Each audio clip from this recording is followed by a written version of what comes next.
Okay, let's unpack this headline that just kind of exploded, didn't it? President Trump calling for Fed Chair Jerome Powell's termination. Yeah, and saying it cannot come fast enough. I mean, that's pretty direct language. It really is. And it immediately makes you think, okay, what's the full story here? What's really going on behind that? Absolutely. It throws a huge spotlight on that whole sometimes tense relationship between the White House and, well, the supposedly independent Federal Reserve. Exactly. So for this deep dive, you've pulled together some really interesting sources to help us figure it out. We've got news articles, right? Economic Times, Republic World. Yeah, giving us the sort of immediate context. Then there's a Reddit thread, which is fascinating for seeing some of the public reaction and actually some quite detailed legal points people brought up. Oh, interesting. And then the more foundational stuff, too. Right. Info straight from the Federal Reserve itself and also from the Brookings Institution, which gives us that, policy analysis perspective. Great. So the mission today for everyone listening is to really dissect this whole situation. We want to understand, what's driving Trump's comments? What are the actual rules here? Can he even do this? Yeah, the legal side. And then the bigger picture, right? What does all this mean for the Fed's independence and, ultimately for the economy that affects all of us? Ready to get into it. Let's do it. So maybe start with Trump's perspective. What's his main complaint? Right. So according to those news sources, the big thing seems to be interest rates. He's saying Powell is too late in cutting them. And he's pointing fingers, comparing Powell unfavorably to the European Central Bank. Says they're looking at their, seventh rate cut? Yeah, that comparison comes up. The implication is clearly that Powell's inaction, as he sees it, is holding the U.S. economy back somehow. And he's weaving this narrative, isn't he? He mentions other things like, oil prices are falling, grocery prices too, even eggs, apparently. Right, he listed specific examples, and then there's the claim that the U.S. is getting rich on tariffs. So the argument is basically, look at all this good stuff, prices are down, tariff money's rolling in, why aren't rates lower? He's saying the Fed should have acted already and definitely needs to cut now. That's the picture he's painting, yeah. A picture of sort of missed opportunity. It's interesting how those elements are pulled together, and that makes you think about how people perceive it, which brings us to that Reddit discussion you mentioned. Yeah, and you definitely see that perspective pop up there.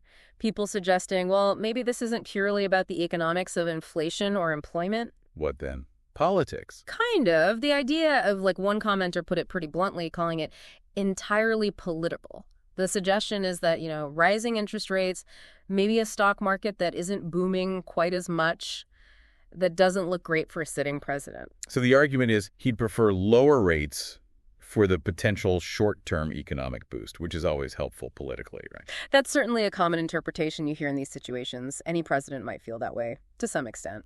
But we got to remember Powell's side, too. Republic World mentioned his warnings, didn't they? They did. Powell has actually cautioned that Trump's own policies, specifically the tariffs, could themselves cause inflation and potentially slow down economic growth. So you've got a fundamental disagreement there on cause and effect, on economic philosophy even. That's a really key point of friction then. Powell's focused on the Fed's mandate. Right, that dual mandate, stable prices, maximum employment. His worry would be that tariffs mess with the stable prices part. Which then has knock-on effects. Okay, so Trump's clearly not happy.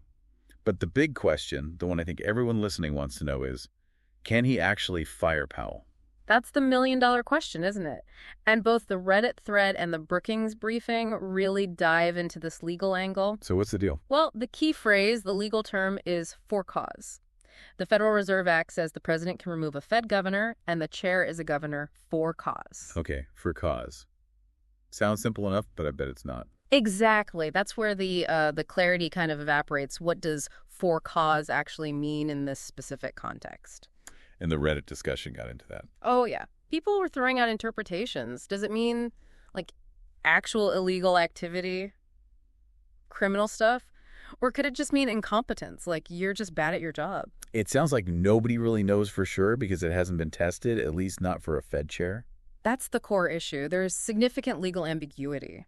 Interestingly, someone on Reddit even brought up a 1972 legal opinion from the Fed's own general counsel. Oh, what did that say?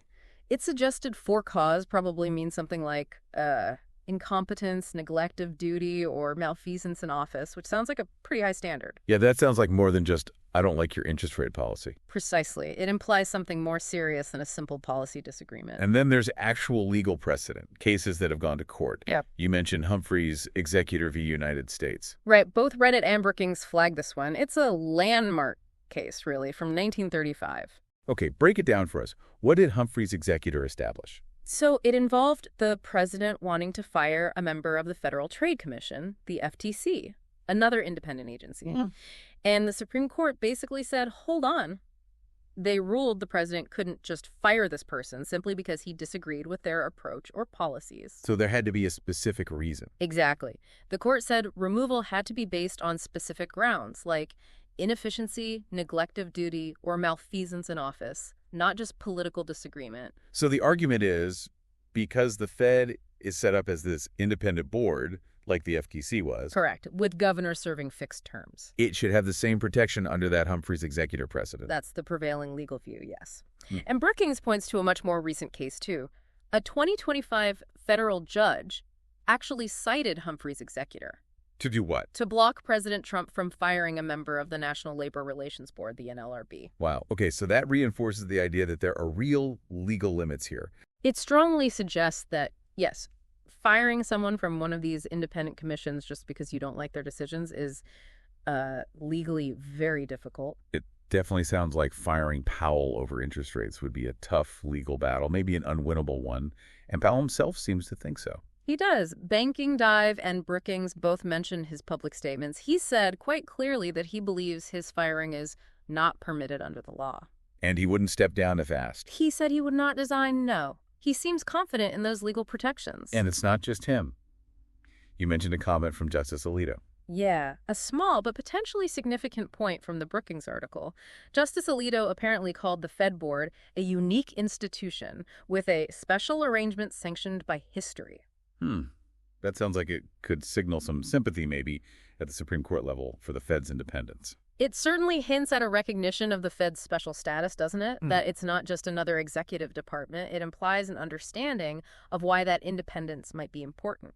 Okay, so it really seems like ruining Powell isn't just something the president can decide to do easily. Which leads us right into the next big question. Why is this independence considered so important anyway? Right. Why all the fuss? Brookings and Republic World both stress this. The core idea is trust and stability. Trust from who? Investors. Primarily, yes. Investors, markets, even international partners, they need confidence that the Fed's decisions are based on sound economics, not short-term political goals. Because the temptation for politicians... Yeah. Well, it's obvious, isn't it? It is. As Brookings points out, politicians might always lean towards policies that give a quick economic boost, like lower interest rates, especially, before an election. Even if that risks problems later on, like inflation. Exactly, like overheating the economy now and paying the price with higher inflation down the road. It's that classic short-term gain versus long-term stability trade-off. It's like wanting dessert before dinner every single night. Feels good at the time, but... Yeah, not great for your long-term health.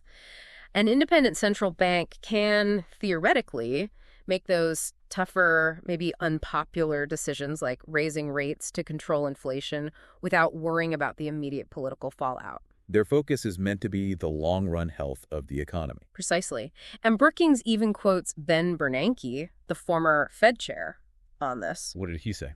He warned that political interference in monetary policy could lead to undesirable boom-bust cycles. Basically, big economic swings up and down. And higher inflation overall. And higher inflation, yes. It paints a pretty stark picture of the potential downsides if that independence is eroded. It really drives home why this concept of Fed independence is, well, such a big deal in economic circles. Absolutely. Now, you mentioned President Trump has taken action against other regulatory heads before. The Banking Dive article talked about the NCUA, that's the National Credit Union Administration. That's right. He fired the 2 Democratic board members there. And what was the effect of doing that? Well, it basically paralyzed the board. The NCUA board needs a quorum, a minimum number of members, to actually make decisions, pass rules, take major actions. And with only the Republican chair left?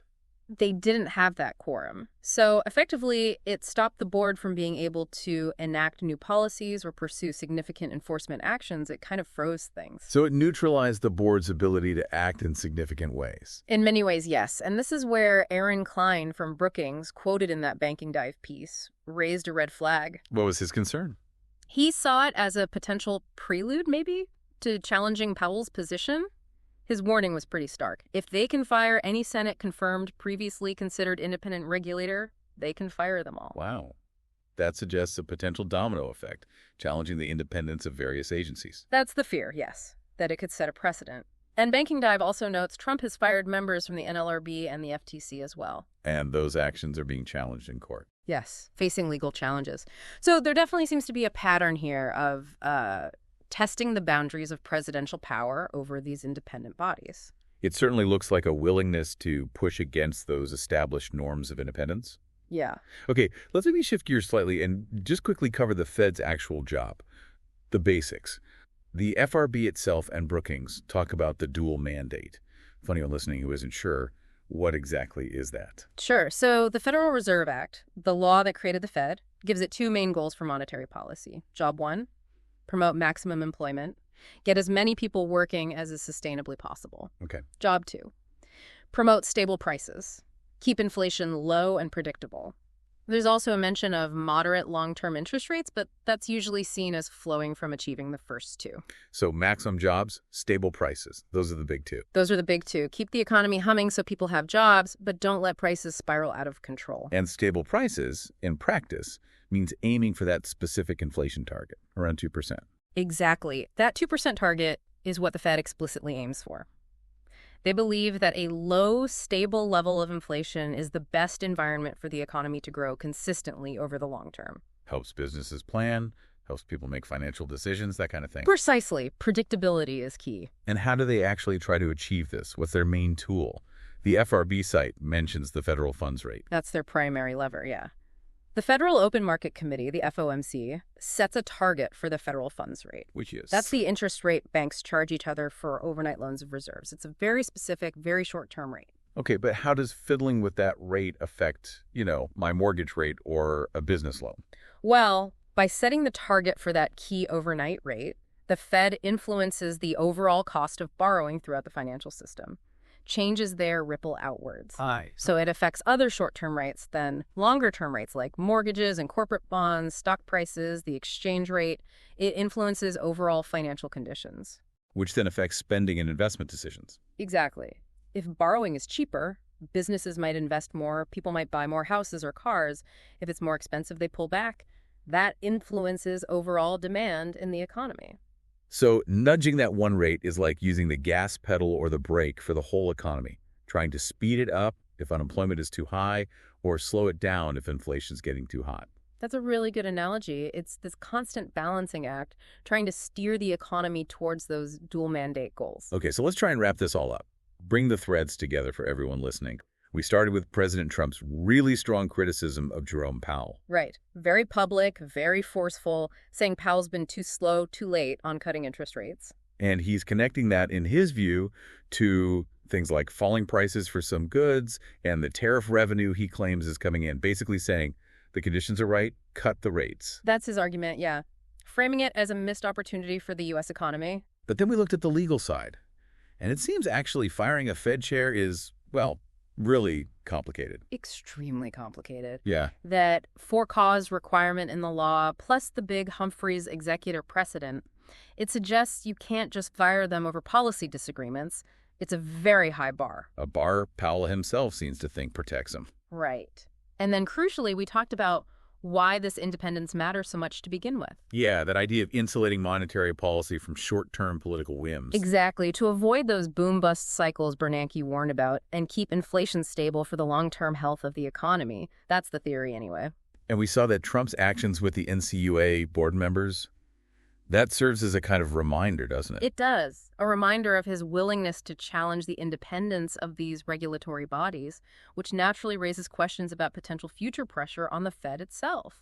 It really highlights this ongoing tension, this push and pull. Absolutely. Between the executive branch and these institutions designed to operate with a degree of autonomy. So, As we finish this deep dive, it feels like this whole situation between Trump and Powell really crystallizes a fundamental question, doesn't it? How do we balance political accountability?